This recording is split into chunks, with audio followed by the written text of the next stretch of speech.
Hi, I'm Dominique Giroux. And I'm Moline. And this is the 5th legislative update of the session. The Wyoming legislative body began discussions on the budget this week, and the amendments to the budget bill are starting to come in strong. There are a number of revenue-generating bills this session, from the increase in fuel tax to the lottery bill. It appears that there are only about 3 other organizations in opposition to the fuel tax. After hearing about 1 hour of testimony from proponents of the fuel tax, the floor was opened up to those opposed. Farm Bureau testified that citizens will be impacted by the increase and that WYDOT should work with the funds they currently receive. About 15 minutes later, the committee passed the increase on a 4-to-1 vote. February 4th was the last day for bills to be at a committee of the whole, and the next deadline is Wednesday, where bills in the House of Origin need to be past the 3rd reading. Earlier this week, I had an opportunity to catch up with Representative Mark Semlich, chair of the House Ag Committee. If you'd like to view this interview, it's posted on the Farm Bureau website under FB Video. There are 3 bills I want to talk to you about today, starting with Senate File 19. This bill deals with changing the way a hospital district can be formed. The bill would change the process for establishing a hospital district by doing away with the petition requirement of 25% of the landowners owning at least 25% of the assessed valuation of the property, to now allowing county commissioners to put the establishment to a vote on the ballot and bypassing the landowner. The bill passed the Senate this week and is now headed over to the House. We want to encourage our members to contact their representative against this bill because of the ability to bypass the landowner, who would still have to pay the tax in the establishing district. Once again, that's Senate File 19 in opposition. Moving on to Senate File 70, Land Possessor Duty to Trespasser. This is a bill that seeks to limit the judicial branch's ability to assign liability to landowners when a trespasser comes onto their property. The bill would expand the duty of care a landowner owes a trespasser. The bill was passed at a House Ag Committee with an amendment this week. Another bill of high importance dealing with trespass this week is Senate File 92, Civil Trespass. If passed, the bill would no longer require a landowner to post no trespassing signs on their property. It would then be the duty of the trespasser to know where they were. The bill also provides for a civil penalty.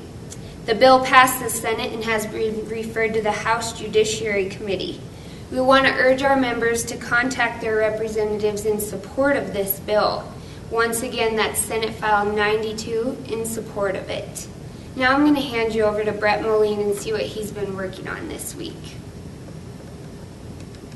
Thanks, Dom. There's 4 different House bills I'd like to visit with you today. The first bill is House Bill 40 that deals with eminent domain and collector lines on wind-generated power projects.